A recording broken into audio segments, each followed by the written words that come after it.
नमस्कार आप सभी को। मैं आप सभी का स्वागत करते हैं अपने यूट्यूब चैनल समरस सर पाठशाला में।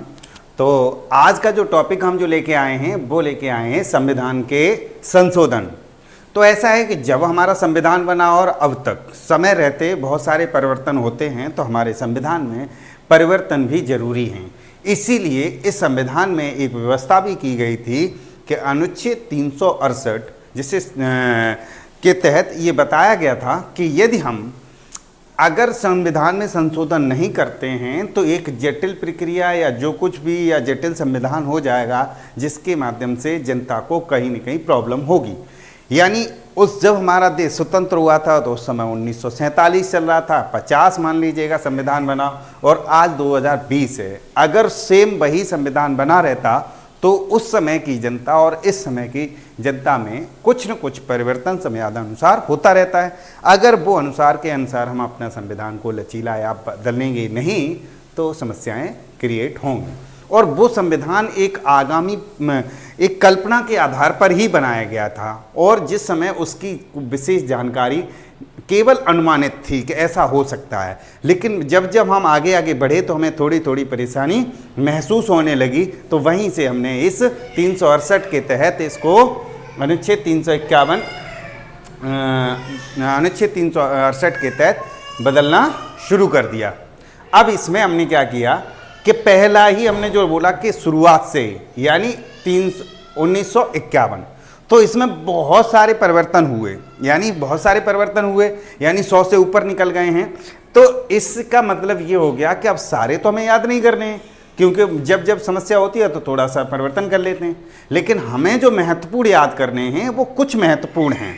तो जरा देखते हैं। पहला हमारा संविधान संशोधन, प्रथम संविधान संशोधन 1951 में हुआ। 50 में हमारा संविधान लागू हुआ और 51 में संविधान करना पड़ा। इसकी वजह ये थी कि 9वीं अनुसूची जोड़ी गई थी। उस समय अनुसूचियों की संख्या 8 थी मूल संविधान में, 9वीं अनुसूची जोड़ दी गई, और 9वीं अनुसूची में ये चीज जोड़ दिया गया कि भूमि में सुधार हुआ। क्या था कि उस समय जो रियासतें मिलाई गई थी तो भूमि का जो उर्वरा शक्ति या जो सुधार चल रहा था उसमें कहीं ना कहीं एकीकरण करने में बहुत सारी दिक्कतें आ रही थीं। तो यहीं पर 9वीं अनुसूची जोड़ी गई और उसमें भूमि सुधार जोड़ दिया गया। तो ये तो हमारा हो गया था 1951 में पहला संविधान संशोधन। उसके बाद 7वां संविधान संशोधन 1956 में हुआ। 7वां संविधान संशोधन 1926 में ये बताया गया था, उसमें हमने अनुसूची पढ़ाई थी तो उसमें बताया गया था, या भाग पढ़ाया था, उसमें बताया था कि 7वां भाग निरस्त कर दिया गया है। 7वां भाग निरस्त कर दिया गया है, वो इसी के तहत किया गया, जिसमें निरस्त किया क्योंकि राज्यों का वर्गों की जो समाप्ति, होता क्या था कि उस समय जो राज्य थे वो ABCD के ग्रुप में डिवाइड थे, ये ए में, ये बी में, ये सी। ये चीज़ें व्यवस्था समाप्त करके हमें एक 14 राज्य और 6 केंद्र शासित राज्य बना करके एक पूरा भारत का नया निर्माण किया। तो ये हमारा 56वें संविधान से, तो जब हमारा 56 में बने तो तभी तो कहते हैं कुल कितने राज्य थे, 20 थे, 14 राज्य और 6 केंद्र शासित राज्य।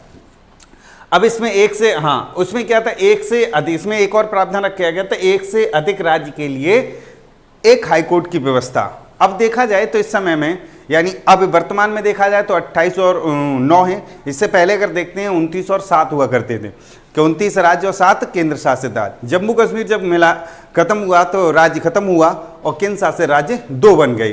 तो हमारे पास वर्तमान में अगर देखते हैं तो करीब 35 से और 36 राज्य हो गए। अब समस्या ये हो गई, और हमारे पास हाईकोर्ट कितने हैं, मात्र 24। तो एक हाईकोर्ट कम से कम 2 या जैसी भी जरूरत हो 1 से 2 अधिक लेने की जरूरत है तो 2 राज्य भी कवर करेगा। तो ये प्रावधान हमें बताया गया 7वें संविधान में 1956 में। उसके बाद 31वें संविधान पे पहुंचते हैं। 31वां संविधान संशोधन क्या था कि लोकसभा की सीट 500, जब हमारा सीट जो बढ़ाई गई 73 तक, हमारी जो सीटें थी वो 25 थी। 1973 में किया गया, 525 हुआ करती थी, उसकी सीट बढ़ा करके 545 कर दी गई, और जो भी वर्तमान में इस समय भी 545 ही है। उसके बाद 36वां संविधान संशोधन, 1975। इसमें 36वां संविधान संशोधन में सिक्किम को 22वां राज्य का दर्जा, सिक्किम का विलय हुआ और उसी समय जो हमारा था कि 22वां राज्य बनाया गया।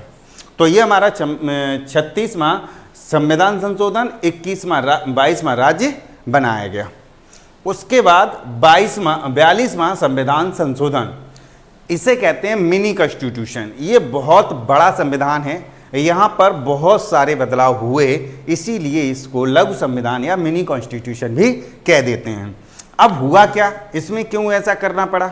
उस समय इंदिरा गांधी की सरकार चल रही थी, आपातकाल का दौर चल रहा था। आपातकाल के दौर में बहुत सारे परिवर्तन इंदिरा गांधी चाह रही थी। तो वो क्या क्या परिवर्तन उन्होंने किए थे वो देखिए। एक तो था मूल कर्तव्य। मूल कर्तव्य भाग 4 का में जोड़े गए, और हमने आपको पढ़ाया भी था भाग 4 का, यानी 51 तक तो थे ही, और भाग 4 51 क में जोड़ दिया गया। तो यहीं पर जोड़ दिया गया भाग 4 का 51 क। तो यहां पर मूल कर्तव्य जोड़े गए, जो 10 थे बाद में 11 हो गए। तो एक तो हमारा मूल कर्तव्य जोड़ा, फंडामेंटल ड्यूटीज। दूसरा बात, प्रस्तावना में कुछ चेंजेस हुए। हमने प्रस्तावना जब पढ़ाई थी तो उसमें आपको शब्द भी बताए थे, ये भी बताया था समाजवादी, पंथनिरपेक्ष और अखंडता। ये जो शब्द थे ये हमारे 42वें संविधान संशोधन 1976 में जोड़े गए थे। तीसरा, संविधान में क्या परिवर्तन किया कि राष्ट्रपति को सलाह मानने के लिए बाध्य किया गया। तो ये आपको शायद 74 वाली कंडीशन भी याद होगी। बाथ टब का कार्टून बड़ा फेमस था। फखरुद्दीन अली अहमद की कहानी बड़ी प्रचलित है, क्योंकि फखरुद्दीन अली अहमद एक ऐसे राष्ट्रपति थे जो भी बिल जाता था बिना पढ़े ही साइन कर देते, ऐसा उस कार्टून के माध्यम से बताया गया। उस कार्टून में क्या था कि एक बाथ टब में नहाते हुए फखरुद्दीन अली अहमद हमारे राष्ट्रपति बैठे हुए हैं और एक बिल जाता है, आदमी वो वहीं से साइन कर देते हैं। और उस कार्टून का मतलब ये था कि ये बिल चाहे जो भी लिखा है वो नहीं पढ़े और भेज दिए। हालांकि ये केवल एक आलोचना थी, हकीकत और ही थी, लेकिन ये बात भी सत्य है कि फखरुद्दीन अली अहमद इंदिरा गांधी के जस्ट इशारे पर ही चलते थे। ठीक है, उनकी भी कहानी बताएंगे जब हम राष्ट्रपतियों की सीरीज पढ़ाएंगे, तब हम आपको सारे राष्ट्रपतियों की कहानी बताएंगे, कैसे नीलम संजीव रेड्डी आए और कैसे कैसे कहानी बदली और कैसे मोरारजी देसाई आए। ये मोरारजी देसाई की उस समय जंग चल रही थी, क्योंकि अभी सरकार नहीं बनी हुई थी। उस समय जनता सरकार तैयार थी सब कुछ बदलने के लिए, आंदोलन दुनिया तरीके के कर रहे थे। आगे बढ़ते हैं। विधानसभा और लोकसभा 5 वर्ष, देखिए विधानसभा और लोकसभा के 5 वर्ष से लेकर 6 वर्ष का कार्यकाल, यही समय था कि इंदिरा गांधी कार्यकाल बढ़ा करके जितना हमारा राज्यसभा का कार्यकाल है या विधान परिषद का कार्यकाल है उसी अनुसार 6 वर्ष का कार्यकाल कर दिया। आगे क्या होगा वो हम आप बताएंगे। उसी में जोड़ा गया शिक्षा, वन, वन्यजीव, नापतौल आदि को संवर्ती सूची में रखा गया। ये पहले राज्य सूची में हुआ करते थे, इनको संवर्ती सूची में रख दिया गया। इसका मतलब ये है कि इस पर दोनों को कानून बनाने का अधिकार है।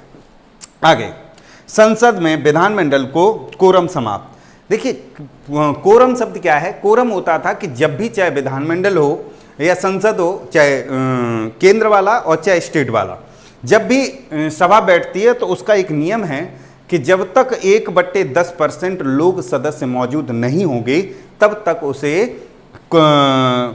जो भी उसमें चर्चा हो रही है वो मान्य नहीं मानी जाएगी।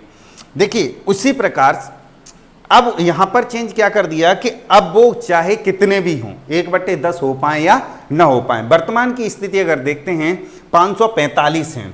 545 का अगर 10% अगर हम निकालते हैं तो करीब 54.5 लगभग यानी 55 सदस्य बनते हैं।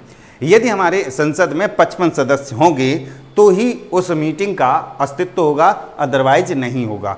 लेकिन ये समाप्त कर दिया इंदिरा गांधी के शासनकाल में, इसे समाप्त कर दिया गया। उस समय 10% था। उसके बाद 45वां संविधान संशोधन 1980 में हुआ। इसके अंतर्गत जो जातिगत आरक्षण चल रहा है, अनुसूचित जाति, जनजाति, एंग्लो इंडियन, भारतीय, आंग्ल भारतीय के लिए जो आरक्षण की व्यवस्था है उसको नेक्स्ट 10 ईयर के लिए फिर से बढ़ा देना, क्योंकि जब तक उनका पूर्णतः विकास नहीं हो जाता है तब तक वो आरक्षण अनिवार्य कर दिया गया। तो ऐसे एक स्टेप में 10 वर्ष बढ़ाया गया। तो ये हमारा 45वें संविधान में किया गया। उसके बाद 44वां संविधान संशोधन, इसके बाद ही इंदिरा गांधी की सरकार चली गई, यानी चुनाव हुए, 77 के आसपास चुनाव हुए और वहीं पर क्या हुआ कि जनता सरकार बन गई, यानी जनता पार्टी की सरकार बन गई। अब हुआ क्या, जनता पार्टी की सरकार में बहुत सारे लोग, तमाम लोग थे जिसके कार्यकाल ज़्यादा दिन नहीं चला। मोरारजी देसाई प्रधानमंत्री बने। मोरारजी देसाई काफ़ी उम्र दराज प्रधानमंत्री थे, जिनको सबसे अधिक उम्र का प्रधानमंत्री माना जाता है। तो उनके मामले में मोरारजी देसाई कोका कोला भी हम आपकी उनको कहानी सुनाएंगे कि उनकी कोको कोला क्या थी, वो पेशाब वाली कहानी भी हम आपकी बताएंगे। 44वां संविधान संशोधन क्या था कि इसमें जितना भी इंदिरा गांधी ने बदलाव किया था, लगभग सरकार बदली तो पूरे संविधान को पलटने की कवायद शुरू हो गई। तो कैसे शुरू हुई, तो संविधान पहले लोकसभा विधानसभा का जो कार्यकाल था उसे पूर्ववत 5 वर्ष के लिए कर दिया गया। जो अभी 6 वर्ष किया गया था वो 5 वर्ष के लिए कर दिया गया। दूसरा, राष्ट्रपति को कोई भी एक बार प्रस्ताव, इसमें एक बार हमने एक चीज पढ़ी होगी, राष्ट्रपति को सलाह मानने के लिए बाध्य। यहां पर एक चीज पढ़ी थी, राष्ट्रपति को सलाह मानने के लिए बाध्य, यहां भी बाध्य है, लेकिन यहां पर थोड़ी फ्लेक्सिबिलिटी है। राष्ट्रपति को प्रस्ताव एक बार वापस करने के लिए अधिकार दिया गया है और दोबारा अगर वही प्रस्ताव आता है, अगर मंत्रिमंडल से या संसद से कोई प्रस्ताव लोकसभा से या राज्यसभा से अगर बिल जाता है, किसके पास प्रस्ताव जाता है, राष्ट्रपति के पास, तो राष्ट्रपति एक बार उसे वापस कर सकता है। यदि वही बिल अगर दोबारा जाता है तो राष्ट्रपति उसे मान्य करने के लिए बाध्य होंगे। तो इसीलिए राष्ट्रपति की जो शक्तियां हैं वो सीमित हो गई। तो यहां पर हमने क्या कर दिया, ये चीज हो गई। यहां पर पूरे तरीके से बाध्य थे एक ही बार में, यहां पर एक बार वापस कर सकते हैं, यदि फिर भी दोबारा बिल पहुंचता है तो मानने के लिए बाध्य हो गई।